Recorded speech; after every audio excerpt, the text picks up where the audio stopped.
रवि और स्नेहा की शादी को 3 साल हो चुके थे। वे मुंबई में एक बेहतर जीवन की तलाश में आए थे। रवि एक मल्टीनेशनल कंपनी में काम करता था और स्नेहा एक स्कूल में टीचर थी।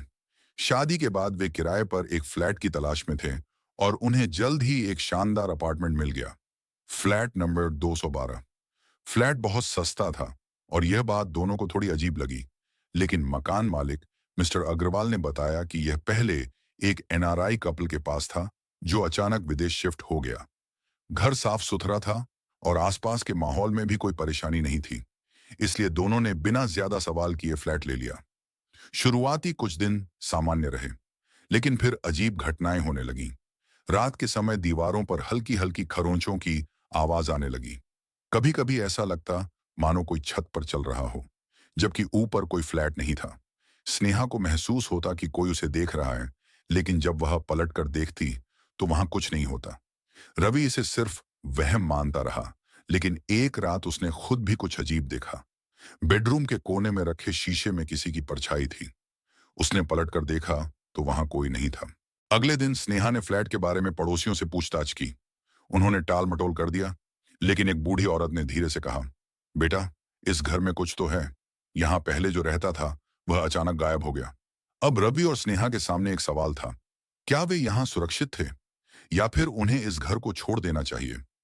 रवि और स्नेहा ने फ्लैट में होने वाली अजीब घटनाओं को नजरअंदाज करने की कोशिश की, लेकिन धीरे धीरे यह डरावनी घटनाएं बढ़ने लगीं। एक रात स्नेहा की अचानक नींद खुली। उसे लगा जैसे कोई उसके बिस्तर के पास खड़ा है। उसने डरते हुए आंखें खोली, लेकिन वहां कोई नहीं था। फिर भी उसे महसूस हुआ कि कमरे में कोई और भी मौजूद है। उसने रवि को जगाने की कोशिश की, लेकिन जैसे ही उसने रवि के कंधे पर हाथ रखा, बेडरूम की खिड़की जोर से अपने आप बंद हो गई। रवि हड़बड़ाकर उठ गया। कमरे में ठंडक बढ़ गई थी, जैसे किसी ने पूरे कमरे को बर्फ जैसा जमा दिया हो। अचानक उनकी अलमारी के दरवाजे जोर जोर से हिलने लगे और एक भयानक चीख पूरे घर में गूंज उठी। यह आवाज इतनी डरावनी थी कि दोनों के रोंगटे खड़े हो गए। अगली सुबह रवि ने अपने पड़ोसी शर्मा जी से इस फ्लैट के बारे में और जानने की कोशिश की। पहले तो शर्मा जी ने कुछ भी बताने से मना कर दिया, लेकिन जब रवि ने जिद की तो उन्होंने धीरे से कहा, इस फ्लैट में पहले एक कपल रहता था, समीर और नेहा। एक रात दोनों अचानक गायब हो गए। पुलिस ने काफी खोजबीन की, लेकिन कुछ पता नहीं चला। उसके बाद से यहां रहने वाले सभी किराएदार या तो बीमार पड़ गए या फिर फ्लैट छोड़कर भाग गए। यह सुनकर रवि को एक अजीब सा डर महसूस हुआ। क्या फ्लैट में सच में कोई आत्मा थी? उस रात जब स्नेहा किचन में थी, उसने अपने पीछे किसी की परछाई देखी। पहले उसे लगा कि रवि होगा, लेकिन जब उसने मुड़कर देखा तो वहां कोई नहीं था। अचानक गैस का चूल्हा अपने आप जल उठा और किचन में रखे बर्तन जोर जोर से गिरने लगे। स्नेहा घबरा गई और चीख पड़ी। रवि दौड़ता हुआ आया, लेकिन जैसे ही उसने किचन का दरवाजा खोला, अंदर सब कुछ शांत हो गया, जैसे कुछ हुआ ही ना हो। लेकिन स्नेहा के चेहरे की घबराहट बता रही थी कि उसने कुछ भयानक देखा था। अब यह साफ था कि फ्लैट नंबर 212 में कुछ अजीब हो रहा था। पर सवाल यह था कि यहां आखिर क्या था और यह किसका इंतजार कर रहा था? अब तक रवि और स्नेहा को यकीन हो गया था कि फ्लैट नंबर 212 में कोई अनदेखी ताकत थी। वे चाहकर भी इसे नजरअंदाज नहीं कर सकते थे। हर दिन कुछ न कुछ अजीब होता। कभी दीवारों से फुसफुसाने की आवाज आती, कभी रात में किसी के चलने की आहट सुनाई देती, तो कभी चीजें अपने आप इधर उधर खिसकने लगती। रवि ने इस फ्लैट के पुराने रिकॉर्ड देखने का फैसला किया। उसने बिल्डिंग के वॉचमैन से पूछा कि यहां पहले कौन रहता था। वॉचमैन ने उसे एक पुरानी फाइल दिखाई, जिसमें लिखा था कि समीर और नेहा इस फ्लैट के आखिरी निवासी थे। पर एक चौंकाने वाली बात यह थी कि उनके गायब होने के बाद पुलिस को फ्लैट में खून के निशान मिले थे, लेकिन कोई शव नहीं मिला था। यह केस आज भी अनसुलझा था। उसी रात जब रवि और स्नेहा सो रहे थे, अचानक बेडरूम का दरवाजा जोर से बंद हो गया। दोनों घबराकर उठे। कमरे में ठंडक बढ़ गई थी। तभी अलमारी का शीशा धुंधला होने लगा और उस पर किसी ने खून से लिखा, बच सकते हो तो बच जाओ। स्नेहा जोर से चीख पड़ी।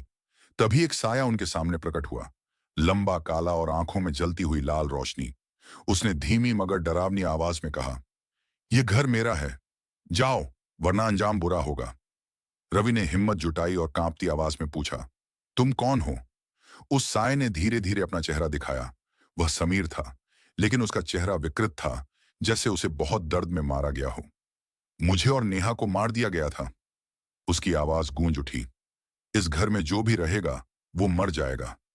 अभी भी देर नहीं हुई। रवि और स्नेहा समझ चुके थे कि यह घर खतरनाक है।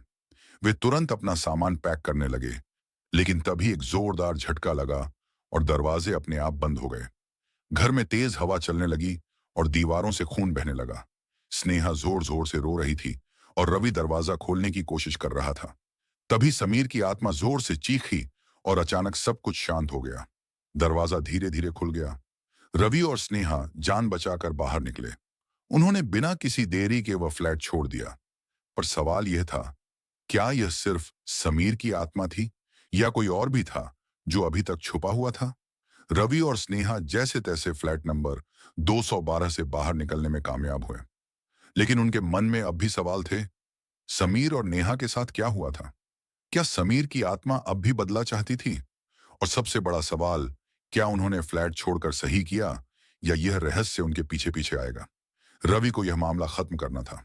वह पुलिस स्टेशन गया और समीर और नेहा की गुमशुदगी की रिपोर्ट देखने की कोशिश की। काफी खोजबीन के बाद एक पुराने इंस्पेक्टर से उसे जो जानकारी मिली, उसने उसके रोंगटे खड़े कर दिए। समीर और नेहा को उनके एक करीबी दोस्त विशाल ने धोखे से मार डाला था। विशाल समीर का बिजनेस पार्टनर था, जिसने धोखाधड़ी करके उसके पैसों पर कब्जा कर लिया था। जब समीर और नेहा को इसकी भनक लगी, तो विशाल ने उन्हें अपने ही फ्लैट में बेरहमी से मारकर उनके शव दीवारों के अंदर चुनवा दिए थे। यही वजह थी कि वहां से खून बहता था। रवि बुदबुदाया। रवि और स्नेहा ने फैसला किया कि इस आत्मा को मुक्ति दिलाने के लिए अंतिम बार फ्लैट में जाएंगे। उन्होंने एक तांत्रिक को बुलाया जो आत्माओं से बात कर सकता था। जैसे ही वे फ्लैट के अंदर दाखिल हुए, दरवाजे अपने आप बंद हो गए। अचानक एक डरावनी आवाज गूंज उठी। तुम लौट आए? समीर की आत्मा वहां थी, लेकिन इस बार उसके साथ एक और साया था, नेहा। तांत्रिक ने मंत्रों का जाप शुरू किया। अचानक दीवारों से चीखने चिल्लाने की आवाजें आने लगीं। तभी एक भयानक साया प्रकट हुआ, विशाल की आत्मा। मैं नहीं चाहता था कि सच सामने आए। विशाल की आत्मा जोर से चीखी। तेरी वजह से हम मरे, समीर ने गुस्से में कहा और विशाल की आत्मा पर झपट पड़ा। वहां अजीबोगरीब हलचल होने लगी। दीवारों पर दरारें पड़ने लगीं और फर्श हिलने लगा। तांत्रिक ने अंतिम मंत्र पढ़ा और एक जोरदार धमाके के साथ विशाल की आत्मा जलकर राख हो गई। समीर और नेहा की आत्माएं अब शांत हो गई थीं। वे धीरे धीरे गायब हो गए, लेकिन जाने से पहले समीर ने रवि और स्नेहा की तरफ देखा और कहा, धन्यवाद। अब कोई और इस दर्द से नहीं गुजरेगा। क्या यह सच में खत्म हुआ? रवि और स्नेहा ने राहत की सांस ली और फ्लैट छोड़ दिया। कुछ हफ्तों बाद फ्लैट नंबर 212 को सील कर दिया गया। लेकिन कुछ महीनों बाद जब बिल्डिंग में एक नया कपल रहने आया, तो रात में उनके कमरे से किसी के फुसफुसाने की आवाजें आने लगी। क्या फ्लैट